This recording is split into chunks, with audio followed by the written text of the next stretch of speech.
Question आ सकते हैं कि explain discovery of proton.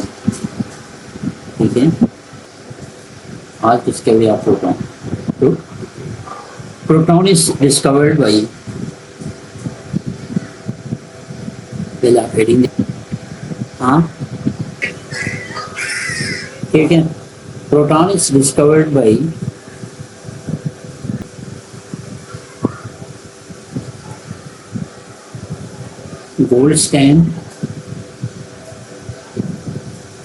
Goldstein in 1866। ठीक है, गोल्डस्टाइन ने इसको डिस्कवर किया था 1866 में। अच्छा, जे थॉमसन और दूसरे साइंटिस्ट जिसका नाम है जे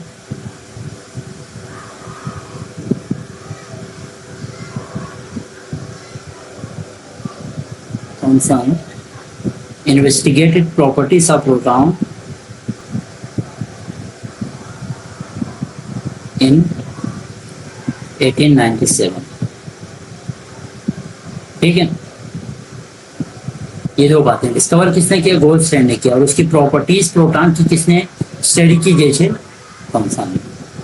ठीक है, प्रोटॉन्स को भी उसी अपरेटस में डिस्कवर किया है जिसमें इलेक्ट्रॉन किया था। ठीक है, protons were observed in the same apparatus। Cathode rays के बारे में परसों हमने पढ़ा था ना, उसी डिवाइस के अंदर जो मैंने अभी भी मैं डायग्राम बनाता हूँ। लेकिन थोड़ा सा इसमें हल्का सा जो डिफरेंस ये था वो ये कि इसका जो कैथोड था वो परफोरेटेड था, बट विद परफोरेटेड कैथोड। क्या था इन दोनों में फर्क? सिर्फ इतना था कि ये जो कैथोड है इसमें इस दफ़ा वो परफोरेटेड था। ठीक है, तो मैं ज़रा इसकी परफोरेटेड का क्या मतलब है ये मैं इस तरीके के साथ आपको समझाता हूँ कि फर्ज कर ले हमारे पास यहाँ पे ये डिस्चार्ज ट्यूब है ना, ये डिस्चार्ज ट्यूब है, चार्ज ट्यूब है हमारे पास पे जो है ना, जो कैथोड को लिया गया था वो परफोरेटेड था। परफोरेटेड का मतलब ये कि इस कैथोड में बहुत सारे सुराख मौजूद थे, होल्स मौजूद थे। उन होल्स को कहा जाता है क्या? परफोरेटेड। ठीक है कि नहीं? उन होल्स को क्या कहते हैं?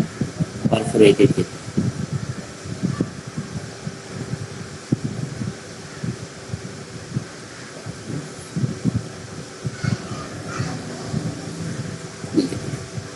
ठीक है कि नहीं? तो अब यहाँ से जो है ना वो आपको नजर आएंगे पॉजिटिव चार्ज पार्टिकल आगे चलते हैं। तो यहाँ पे वैक्यूम पंप लगा हुआ। ठीक है, अब आगे देखें तो परफोरेटेड समझ में आया? परफोरेटेड क्या था? उसमें दूसरे जो जिसमें इलेक्ट्रॉन को डिस्कवर किया था उसमें ये परफोरेटेड नहीं था, लेकिन इस दफ़ा ये परफोरेटेड है। Positively charge raise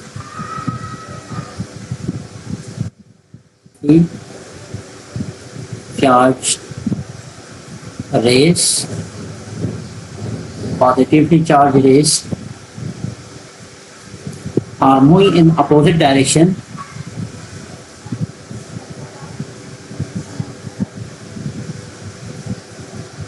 the charged rays are moving towards perforated cathode के through perforated cathode। ठीक है, ये ऑब्जर्व किया कि इस परफोरेटेड कैथोड से पॉजिटिवली चार्ज रेज आपस में पास हो रहे हैं। Positive rays to the holes of cathode passes through the holes of cathode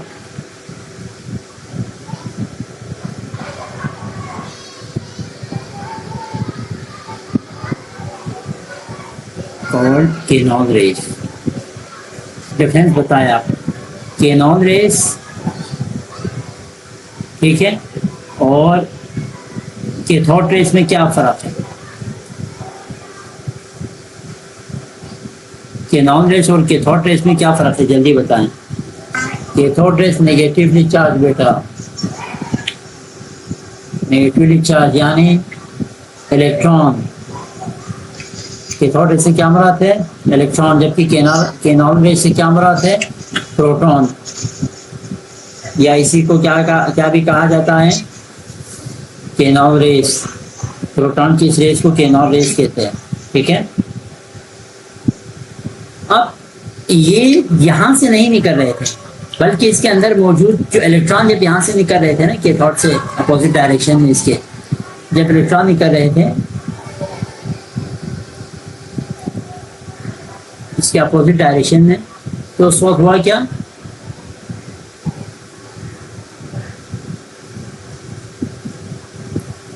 उस वक्त कुछ यूँ हुआ कि ये जो इलेक्ट्रॉन है वो इसके अंदर मौजूद जो कुछ गैसेस है, ठीक है, उनके अंदर से जो है ना उनको आयनाइज करके ये जो है ना आपके पास पॉजिटिव, ये जो पॉजिटिव चार्ज है वो रिलीज हो रहे हैं, ठीक है।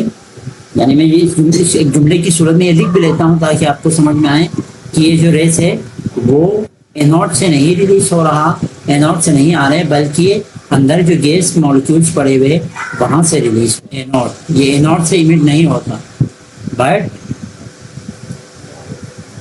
दे are result of striking of electron, a residual gas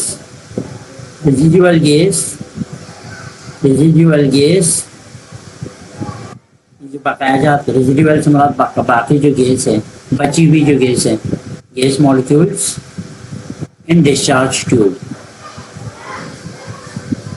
and ये बात समझ में आ गई? यहाँ पे हमारे पास क्या था?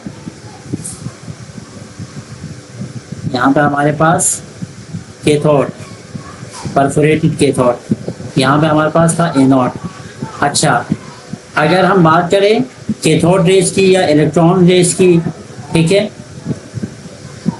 तो कैथोड रेस दरअसल हमारे पास यहाँ से निकल रहे थे इसके सरफेस से, जबकि हमारे पास यहाँ पे जो इस दफ़ा जो आपके पास कैनोड रेस है वो इसके अंदर मौजूद, ये जो इलेक्ट्रॉन की रेस है वो जाके इसके साथ इन गैसेस के साथ जब टकराई तो यहाँ से कुछ रेस रिलीज हो गई इसे एक अपोजिट डायरेक्शन में, ठीक है। वो जो रेस थे वो नेचर में क्या थे? पॉजिटिवली चार्ज पार्टिकल थे। इन रेस को क्या कहा? इन रेस को कहा गया कैनोड रेस। कैनोड ही क्यों कहा अलग से कैनोड? इसको प्रोटॉन रेस क्यों नहीं कहा? क्योंकि ये परफोरेटेड कैथोड से पास हो रहे थे, इसी वजह से इसको कैनोड रेस कहा गया, ठीक है। इस होल से पास हो रहे थे, इसको क्रॉस कर रहे थे इस होल को, इसी वजह से इसको क्या कहा गया? कैनोड रेस का नाम दिया। जस्टिफाइड डेट, मजीद एक बात और लिखे इसमें, फिर ये नोट आपके पास ये डिस्कवरी कंप्लीट हो जाएगा, फिर हम प्रॉपर्टीज सीखेंगे, ठीक है।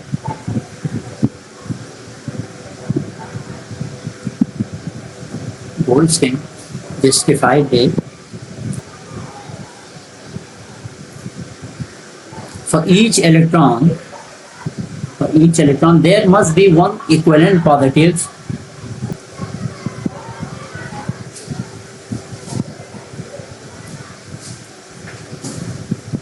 to neutralize that electron,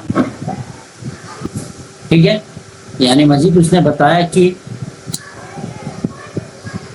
किसी भी एटम के जो इलेक्ट्रॉन है उसके साथ साथ एक पॉजिटिव चार्ज भी मौजूद होता है ताकि उस इलेक्ट्रॉन के नेगेटिव इफेक्ट को कैंसिल करे, ठीक है। इसी वजह से कहा जाता है जो एटम है कि हमारे पास जो इलेक्ट्रिकली क्या है? न्यूट्रल, ठीक है। दैट्स व्हाई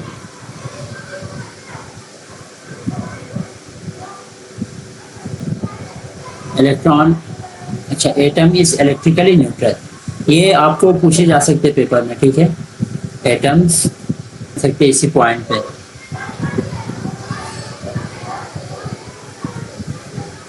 शॉर्ट क्वेश्चन कैसे बनेगा मैं आपको बता के रखता हूँ। क्वेश्चन ये आ सकते हैं, why an atom is electrically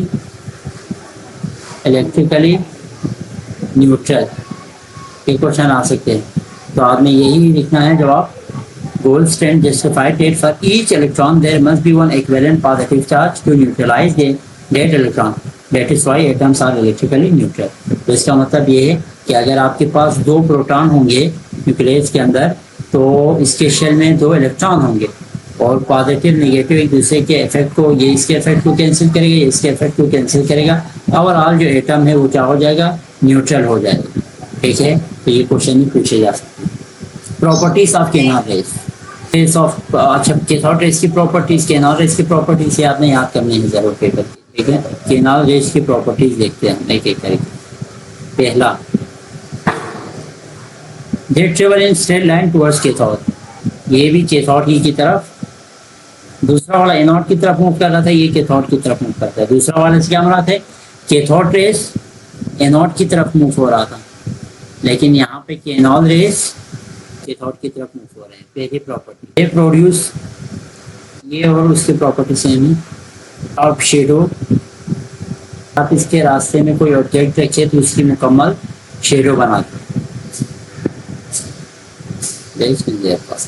ठीक है, तीसरा देखें,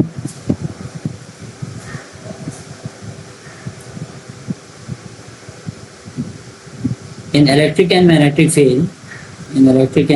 field they moves towards, कौन सी प्लेट पे मूव होना चाहिए इसको,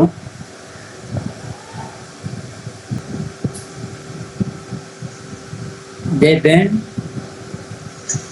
towards नेगेटिव प्लेट ना, क्योंकि इस पे पॉजिटिव चार्ज है ना, पॉजिटिव नेगेटिव की तरफ मुड़ेगा।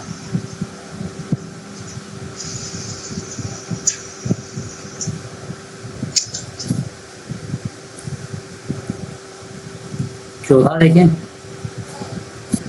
अच्छा अगर हम ईएम रेशो की बात करें ना तो प्रोटॉन का ईएम रेशो कम होता है किससे, इलेक्ट्रॉन से। लेकिन ये बात याद रखिए, मास वाइज आप देखें तो आपके पास मास जो है ना प्रोटॉन का ज्यादा होता है इलेक्ट्रॉन से, लेकिन ईएम रेशो किसका ज्यादा होगा, ईएम रेशो ज्यादा होगा आपके पास इलेक्ट्रॉन का। ठीक है, हाँ प्रोटॉन का कम होगा, तो यही लिखे आप, the EM ratio of positive particle is, EM से बनाते हैं electron mass, the E over M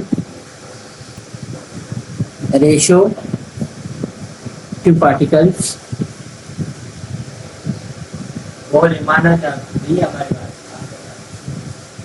positive particles is much smaller than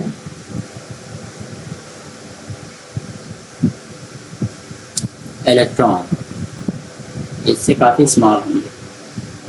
लेकिन बाकी अगर आप डिपेंड करता है गैस पे, गैस के तहत भी ये अगर हम रेशो चेंज हो सकता है। पांचवा देखें, पांचवा हमारे पास जो पांचवा पॉइंट है वो क्या होगा, अगर आप मास की बात करें तो मास आप जो प्रोटॉन है वो ज़्यादा होंगे इलेक्ट्रॉन से। तो आखिरी जुमले को आप इस तरह लिखें, ये मास ऑफ प्रोटॉन, लेकिन प्रोटॉन की मास ज़्यादा है इलेक्ट्रॉन से, ईएम रेशो कम है इलेक्ट्रॉन से, ये दोनों में कंफ्यूज ना होइएगा। मास ऑफ प्रोटॉन इज, अब कितना ज़्यादा है, 1836 टाइम्स। इसका क्या मतलब है, 1836 टाइम्स का क्या मतलब है, मतलब ये है कि तराजू के एक पल्ले में आप क्या रखेंगे, इलेक्ट्रॉन रखेंगे, कितने इलेक्ट्रॉन रखेंगे, 1836। Take a seat please. और दूसरे जो तराजू का जो दूसरा पल्ला है उसमें आप क्या रखेंगे, उसमें आप जस्ट एक प्रोटॉन रखेंगे। तो यहाँ पे 1836, यहाँ पे जस्ट एक प्रोटॉन, ये बराबर होंगे। तो इसका मतलब ये है the mass of proton is 1836 times more